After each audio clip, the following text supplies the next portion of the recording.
Hello everyone. In today's video, we are going to solve a question from GATE 2020 Mechanical Engineering. This is a problem of engineering mathematics which is based on three-dimensional coordinate geometry. So here goes the problem. A vector field is defined as f vector xyz equals to x divided by x square plus y square plus z square to the power 3 by 2 I cap plus y divided by x square plus y square plus z square to the power 3 by 2 j cap plus z divided by x square plus y square plus z square to the power 3 by 2 k cap, where I cap, j cap, k cap are unit vectors along the axis of a right-handed rectangular Cartesian coordinate system.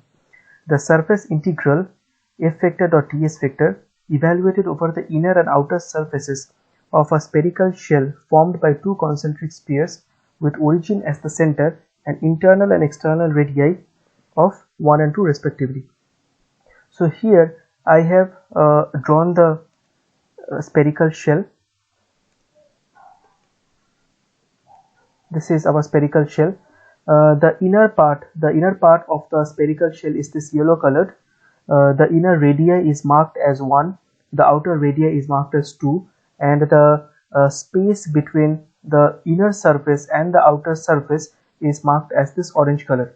So we have to find out this particular surface integral over the inner and the outer surface of the sphere. So let us first of all find out the surface integral over the inner surface.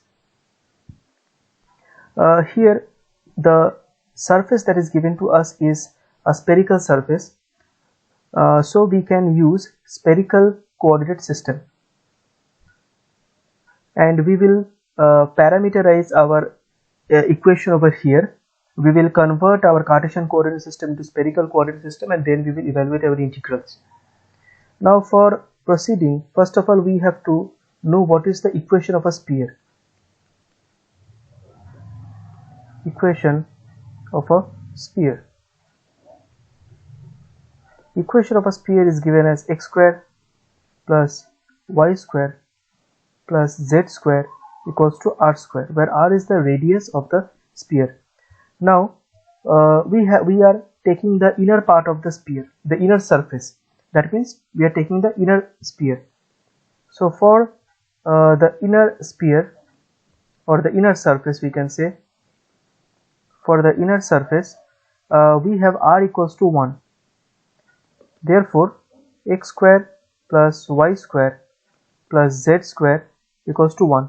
This is our equation of sphere for the this is the equation for the inner sphere. Now let us let us take a position vector in Cartesian coordinate system. Say r vector is the position vector in Cartesian coordinate system, which is x I cap plus y j cap plus z k cap. Now let us parameterize this this position vector. We know that in spherical coordinates x is written as rho sine phi cos theta, y is written as rho sine phi sin theta, z is written as rho cos phi. Now for the inner sphere, for the inner radius, it is given r equals to 1. So here rho denotes the radius of the sphere, phi denotes the inclination from the z-axis, theta denotes the inclination from the x-axis. Now since we are evaluating our integral for the inner surface or inner sphere, our radius equals to 1. Therefore x becomes sin phi cos theta, y becomes sin phi sin theta, and z becomes cos phi. Now a point to note over here are the ranges of phi and theta. Now since we are evaluating this integral over the entire surface of the sphere, therefore our phi will range from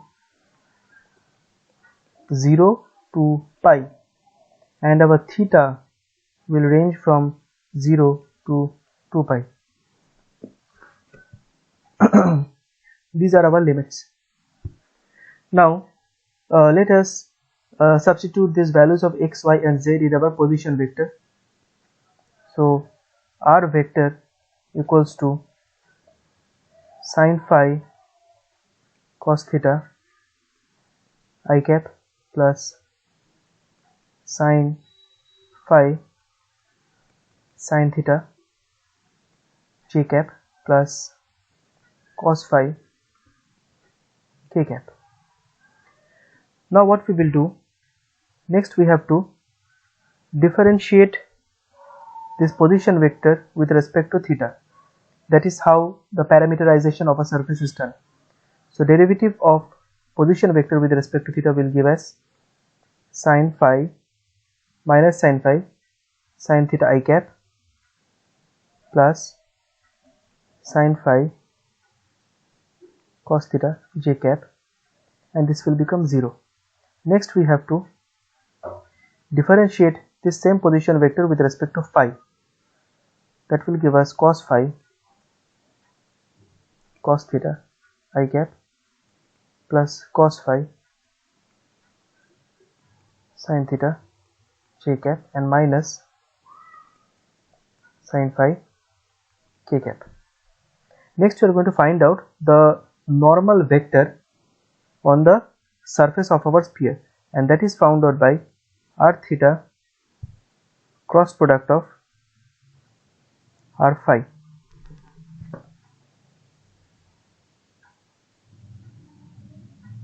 We have I cap, j cap, k cap. Now I cap is minus sin theta minus sin phi, this is, into sin theta. I need to write it with little more space in between.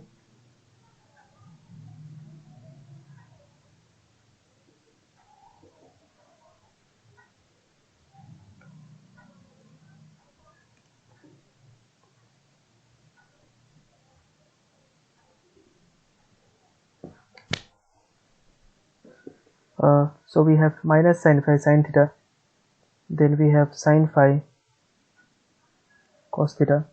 Then for k cap, under k we do not have anything, so that is 0. Now for r phi, we write down cos theta cos phi cos theta, then we write down cos theta sin phi, and then we write down minus sin phi. Now we are going to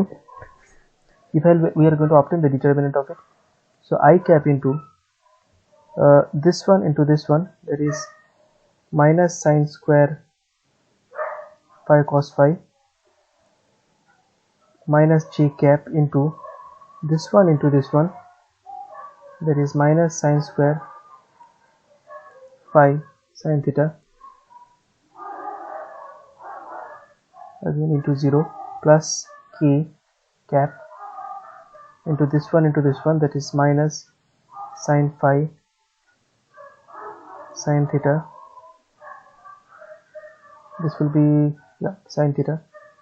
Okay.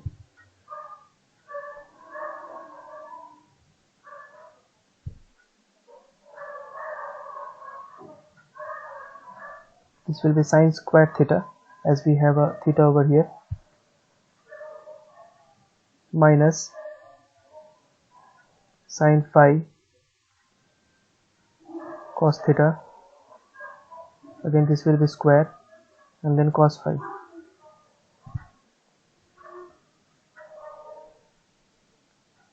So the normal vector we have as this. Now we can actually simplify this one further.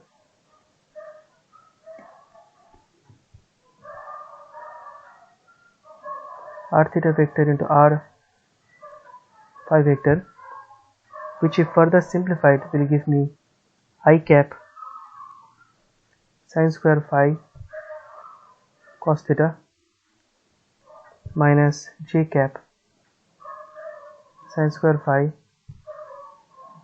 sin theta minus k cap sin phi cos phi. Next, let us parameterize our integral function which is f of x, y, z. So this will be x, this is given as x I cap divided by, it is given as x square plus y square plus z square to the power 3 by 2 plus y j cap whole divided by x square plus y square plus z square to the power 3 by 2 into z k cap x square plus y square plus z square whole divided by 3 by 2. Now we have already discussed in our first part that x square plus y square plus z square is equals to 1. So we can say that we can actually put this x square plus y square plus z square equals to 1 over here, and all these denominators will become 1, and then we can say that we have x I cap plus y j cap plus z k cap, which in turn can be written as, now we know that we have already converted Cartesian to spherical, therefore for x we have sine phi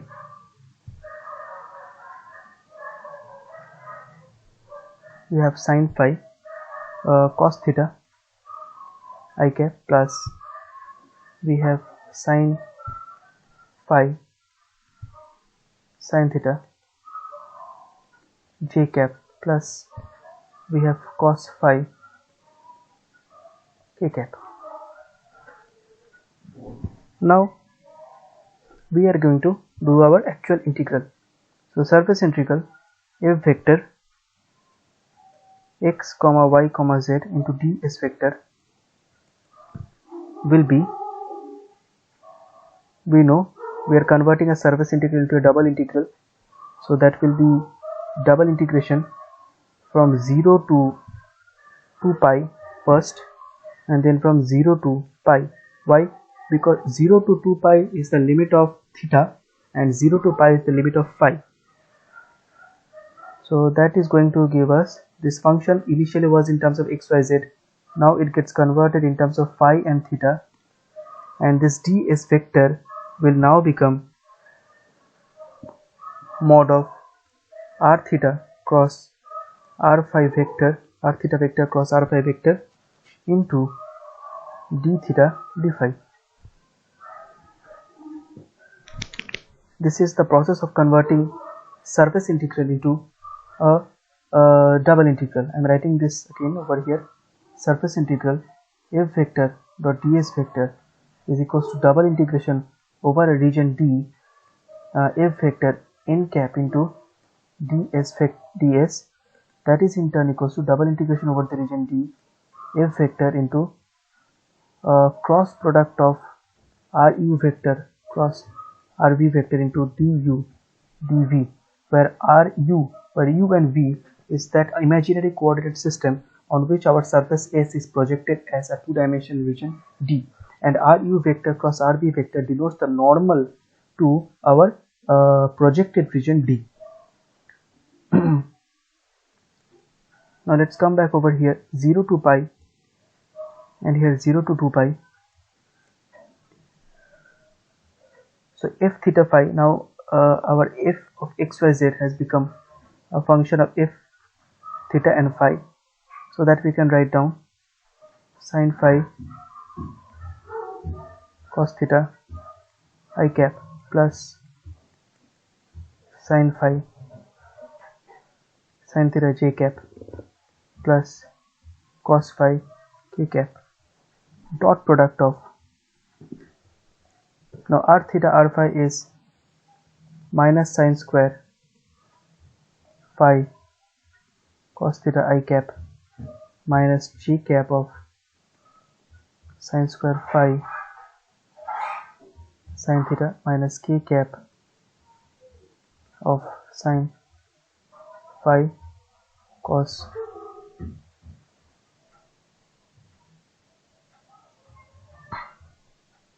phi.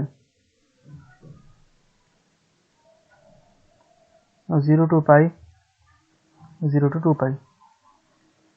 Now we know dot product happens only with unit vectors of same nature.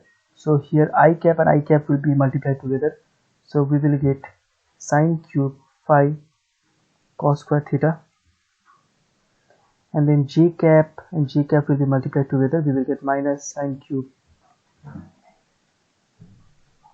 into sine square theta, and then k cap and k cap will be multiplied together, and then we'll get sine phi cos square phi.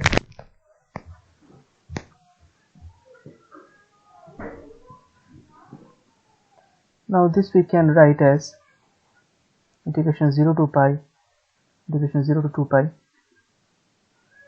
Now from this first two portions, that is from this one and this one, we can take minus sine cube as common, sine cube phi, and then within bracket we will have cos square theta plus sine square theta, and then we have minus sine phi, and then cos square phi.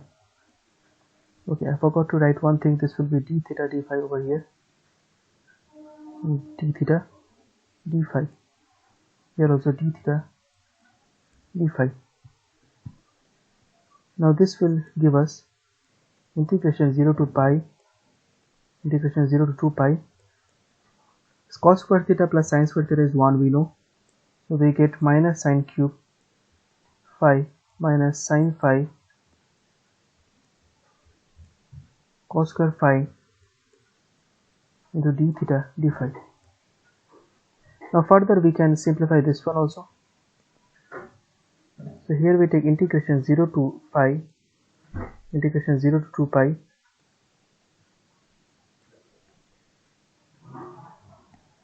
we can take sine minus sine theta common. Sorry, we can take minus sine phi common, not sine theta, and then we get sine square phi plus cos square phi. That is what we have into d theta d phi. So this gives us 0 to pi, 0 to 2 pi. Now this portion is again 1, so we have minus sine phi d theta into d phi. Minus taken out, 0 to pi, integration 0 to 2 pi. Now integration of sine phi will give us minus cos phi d theta d phi. Now we are integrating with respect to phi over here, and these two minus minus will become plus. 0 to 2 pi can be kept aside. Let us integrate with respect to phi.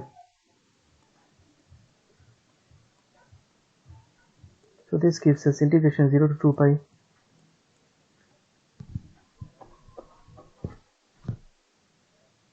sorry, here we have already integrated it, so we will just put the limits.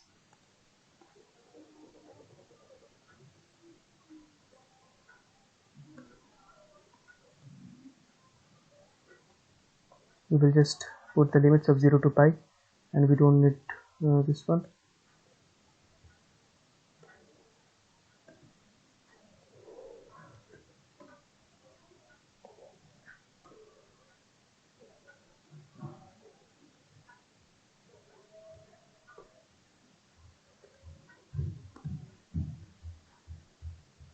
Now if we put down the limits over here, we get cos pi as minus 1, and then minus minus plus cos 0 is plus 1, and this gives us 0.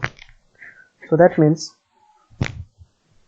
the surface integral of f vector dot ds vector, if we say represent this f for surface 1 as 1, gives us 0.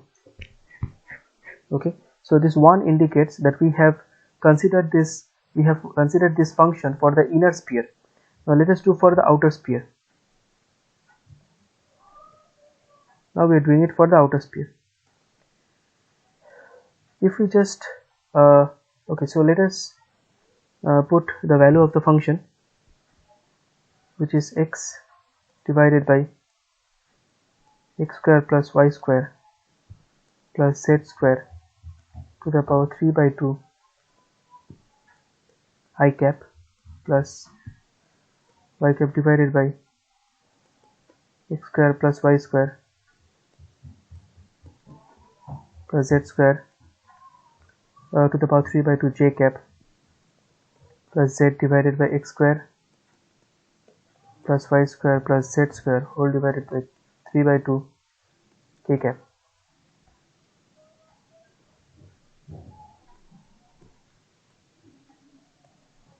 Now we know that for the outer sphere, which is this is our outer sphere, the radius is 2. So if we put, so for radius equals to 2, and also we came to know that the bottom portion, that is x square plus y square plus z square, denotes r square according to the equation of sphere. Now for the first sphere, the radius was 1, so we got x square plus y square plus z square equals to 1. For the second sphere, the radius is 2, so that means this denominator will be 2 to the power 3 by 2, 2 square to the power 3 by 2.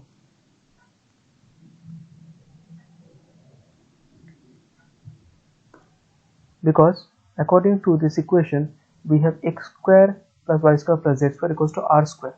For inner radius, the radius is 1, so 1 square. For outer radius, the radius is 2, so 2 square. And the same thing is there in the denominator.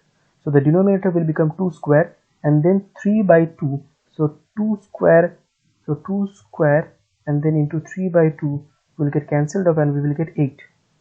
So that means for r equals to 2, we can write down the surface integral of f vector into ds vector as this whole 1 by 8 can be taken outside, and then we can write down surface integral of x I cap plus y j cap plus z k cap into ds vector. Now this portion clearly indicates our initial function, which was this,